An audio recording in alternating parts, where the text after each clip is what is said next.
आज की मेरी ये रेसिपी है सठौरा की रेसिपी। क्या आप सब जानते हैं कि सठौरा क्या है? यह है ड्राई फ्रूट्स के लड्डू विदाउट शुगर। खाने में बहुत ही टेस्टी लगते हैं और अगर हम हर रोज एक ग्लास दूध के साथ एक सठौरा खाएं तो हमारे जो न्यूट्रिशन की कमी हमारे बॉडी में हमेशा बनी रहती है वो सारे खत्म हो जाएंगी। ठंडियों में स्पेशली हमें ये खाना चाहिए, हमारे बोन हेल्थ के लिए बहुत ही अच्छा है। ये रेसिपी मेरी सासू माँ ने मुझे बताई है, उन्हीं की हेल्प से मैं ये बना रही हूँ। तो चलिए बनाना करते हैं स्टार्ट। सबसे पहले मैंने लिया है 250 ग्राम यानी कि 250 ग्राम तिखुर। ये थोड़े इसी तरीके से खड़े खड़े आते हैं। इसे हम ग्राइंडर में डाल के ग्राइंड कर लेंगे, लाइक फाइन पाउडर बना लेंगे इस तरीके से। अगर किसी के शरीर में ब्लड की कमी हो तो ये बहुत ही हेल्प करता है। नेक्स्ट लिया है मैंने 250 ग्राम यानी कि 250 ग्राम आमंड्स। नेक्स्ट ले लिया है मैंने उतना ही यानी कि 250 ग्राम्स 250 ग्राम काजू कैश्यू। नेक्स्ट लिया है मैंने छुहारे। इसे मैंने खलबट्टे से कूट करके इसके जो अंदर सीड्स होते हैं निकाल दिया है और उसे छोटे छोटे कूट लिया है बस। और नेक्स्ट लिया है मैंने गोंद। इसे लिया है मैंने हाफ के जी। नेक्स्ट 250 ग्राम मैंने लिया है किशमिश। ये मीठी वाली किशमिश है। नेक्स्ट लिया है मैंने मखाने। ये मैं प्लेट्स में थोड़े से दिखा रही हूँ पर लिया है मैंने 250 ग्राम यानी कि 250 ग्राम ही। ये है तीसी यानी फ्लैक्स सीड्स या अलसी। इसे लिया है मैंने 1 kg। दिख रहा होगा बहुत थोड़ा सा, लेकिन मैंने दिखाने के लिए प्लेट में थोड़ा सा दिखा दिया है, लेकिन मैंने यूज़ किया है पूरे 1 kg। तो फ्रेंड्स, ड्राई फ्रूट्स अगर थोड़ा कम ज़्यादा है तो वो चलेगा। ऐसा नहीं है कि एग्जैक्ट 250 ग्राम ही होना चाहिए, थोड़ा कम या थोड़ा ज़्यादा रहेगा तो भी ओके है। अब एक मोटी सी कढ़ाई में थोड़ा थोड़ा घी डाल करके सभी ड्राई फ्रूट्स को हम भून लेंगे यानी कि फ्राई कर लेंगे। बहुत ज़्यादा घी डाल के नहीं फ्राई करेंगे, थोड़े थोड़े घी डाल करके ही मैंने देखिए इस तरीके से फ्राई कर लिया है। आमंड को भी मैंने उसी तरीके से लगभग 2 से 3 चम्मच घी डाल करके यानी कि देसी घी डाल करके मैंने इसे फ्राई किया है।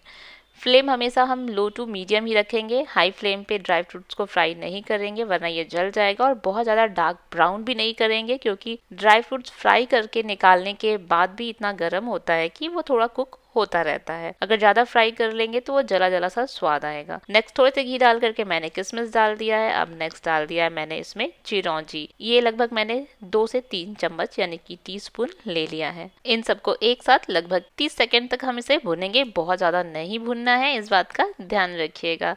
जैसे ही हल्का सा कलर चेंज होना स्टार्ट होगा इसमें मैं डाल दूंगी घिसे हुए नारियल। ये भी है 250 ग्राम। ये ड्राई कोकोनट है।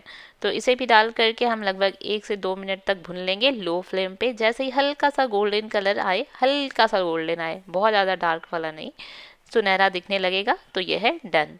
अब इन सबको मैं निकाल लूंगी जिसमें मैंने छुआरे कूट के रखे थे। छुआरों को नहीं भुनना होता है फ्रेंड्स, इस बात का ध्यान रखिएगा। अब नेक्स्ट हम गोंद फ्राई करेंगे। तो गोंद फ्राई करने के लिए हम लेंगे लगभग 4 से 5 बड़े चम्मच देसी घी। घी जैसे ही अच्छे से गर्म हो जाएगा इसमें हम थोड़ा थोड़ा गोंद डाल करके फ्राई करेंगे।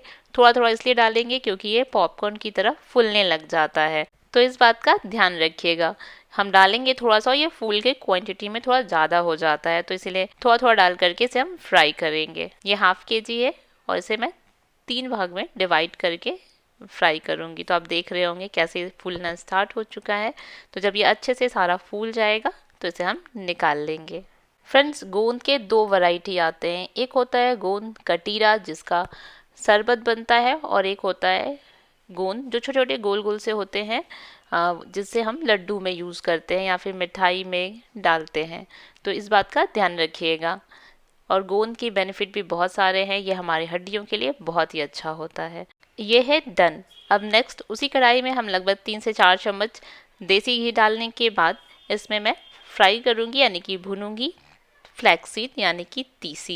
ये पूरे 1 kg है तो इसे मैं डाल करके एक साथ, ये कढ़ाई की साइज़ भी काफ़ी बड़ा है तो मैं इसे एक साथ भून सकती हूँ। अगर आप छोटी कढ़ाई में बना रहे हैं या क्वांटिटी में थोड़ा कम है तो आप 1 से 2 बार में यानी कि 1 से 2 बैचेस में भी इसे फ्राई कर सकते हैं आराम से। फ्लेम लो टू मीडियम रखिएगा, इस बात का हमेशा ध्यान रखिएगा, जलने नहीं दीजिएगा। इसमें से जब आपको क्रैक करने की आवाज़ आने लग जाए और अच्छी सी खुशबू आने लग जाएगी, सौंधी सौंधी सी, फ्राई होकर के डन हो जाएगा। बहुत ज़्यादा घी डाल करके इसे फ्राई हम नहीं करेंगे। तो देखिए इसी तरीके से जब इसका कलर चेंज हो जाएगा, थोड़ा डार्क ब्राउन हो जाएगा और क्रैक करने की भी आवाज़ आने लग जाती है, तो ये है एकदम डन। तो इसे भी हम निकाल लेंगे। अब नेक्स्ट थोड़ी सी देसी घी डाल करके मैं फ्राई कर लूँगी मखाने को। तो फ्रेंड्स जितने भी ड्राई फ्रूट्स है सिर्फ छुहारे को छोड़ करके मैंने सभी को फ्राई किया है, थोड़ा थोड़ा देसी घी डाल करके। तो जैसे ही मखाने भी कलर चेंज करने लग जाएंगी, थोड़ा गोल्डन दिखने लग जाए, तो इसे प्रेस करके देख लीजिए कि अच्छे से फूट जा रहा है, यानी कि अच्छे से क्रंची हो गया है। तो ये भी फ्राई हो करके है डन। तो इसे हम निकाल लेंगे। अब नेक्स्ट उसी कढ़ाई में लगभग 4 से 5 चम्मच देसी घी डालने के बाद हम फ्राई करेंगे तिखुर, जो सफ़ेद पाउडर मैंने सबसे स्टार्टिंग में दिखाया था। ये दरदरा सा होता है जब हम इसे खरीद के लाते हैं। इसे मैंने ग्राइंड करके फाइन पाउडर बना लिया है। इसे हम 6 से 7 मिनट तक भून लेंगे लो फ्लेम पे। कलर चेंज नहीं होता है, ये इसी तरीके से वाइट ही दिखता है। तो भुन करके ये भी है एकदम डन। अब इसे भी हम निकाल लेंगे और इन सबको साइड में रख देंगे थोड़ा ठंडा होने के लिए। नेक्स्ट अब इसी कढ़ाई को हम क्लीन करके इसमें मैंने लगभग 750 ग्राम यानी कि 3 पाव घी, देसी घी डाल दिया है। घी जैसे ही अच्छे से मेल्ट हो जाएगा, इसमें मैं डाल रही हूँ 1 kg यानी कि 1 kg जैगरी गुड़।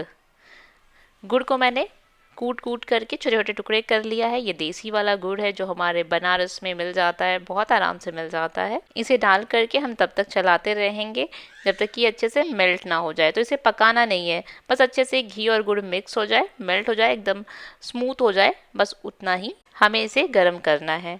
और अब जितने भी ड्राई फ्रूट्स हमने भुने थे उन सबको हम ग्राइंडर में डाल के ग्राइंड कर लेंगे, जो खड़े वाले हैं उन्हीं को। अब एक बड़े से परात में सबको हम मिक्स करेंगे। सबसे पहले डाला है तिखुर, उसके बाद तीसी, इसे मैंने दरदरा पीसा है। नेक्स्ट डाल दिया है मैंने मखाने, देखिए इसे भी मैंने दरदरा ही पीसा है। उसके बाद डालेंगे गोंद, काजू, बादाम और जो हमने नारियल, किशमिश, चिरौंजी था, इसे हम खड़े ही रखेंगे। इन सबको डाल करके हम सभी को अच्छे से मिक्स कर लेंगे फ्रेंड्स। अच्छे से मिक्स करने के बाद जो हमने गुड़ मेल्ट करके रखा है उसे हम इमीडिएट इसमें डाल करके मिला लेंगे। अब देखिए गुड़ इसी तरीके से स्मूथ हो जाना चाहिए, जलना बिल्कुल भी नहीं चाहिए। फ्लेम एकदम लो रखिएगा, इसे पकाना नहीं है, बस अच्छे से मिल जाए और मेल्ट हो जाए। अब इसे हम जो ड्राई फ्रूट्स हमने मिक्स करके रखा था उस पर डाल करके मिला देंगे। फ्रेंड्स ध्यान रखिएगा, जलिएगा बिल्कुल भी नहीं। इसे हम सबसे पहले बड़े से स्पैचुला यानी किसी बड़े चम्मच से मिलाएंगे। जब आपको लगे कि जो हीट है यानी कि जो गर्माहट है आपका हाथ सह सकता है, तो फिर इसे आप हाथ से अच्छे से मिला दीजिएगा। मैंने इस पूरी रेसिपी को स्टेप बाय स्टेप बहुत ही डिटेल में अच्छे से बताया है। इस तरीके से लड्डू बनाएंगे ना तो बहुत ही अच्छा बनता है ये ड्राई फ्रूट्स के लड्डू। तो देखिए हाथ से इस तरीके से घिसते हुए इसे हम मिला लेंगे। जब ये हल्का गर्म रहता है तभी हम फटाफट से इसके लड्डू बांध देंगे। अगर किसी भी रीजन से लड्डू अच्छे से बन नहीं रहा है तो आप थोड़े से देसी घी मेल्ट करके यानी कि पिघला करके डाल दीजिए, फिर लड्डू बड़े आराम से बन जाएगा। इस पूरी रेसिपी में फ्रेंड्स मैंने लगभग 1 किलो 250 ग्राम घी यूज़ किया है।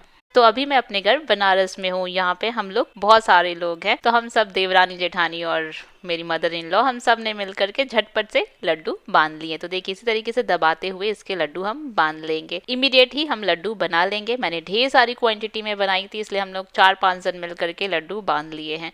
और ये लड्डू स्पेशली तभी भी बनता है जब किसी के घर में बेबी होता है यानी कि बच्चा होता है। ये स्पेशली न्यूली मॉम के लिए बनता है कि जो भी कमी उनके बॉडी में हुआ है वो इसे फुलफिल कर पाए। इस ट्रेडिशनल ड्राई फ्रूट्स के लड्डू यानी कि सोठौरा की रेसिपी आप सबको फ्रेंड्स अच्छी लगी तो मेरे चैनल को लाइक, शेयर एंड सब्सक्राइब भी जरूर करिए। मिलते हैं मेरे नेक्स्ट रेसिपी में। Till then bye bye, take care.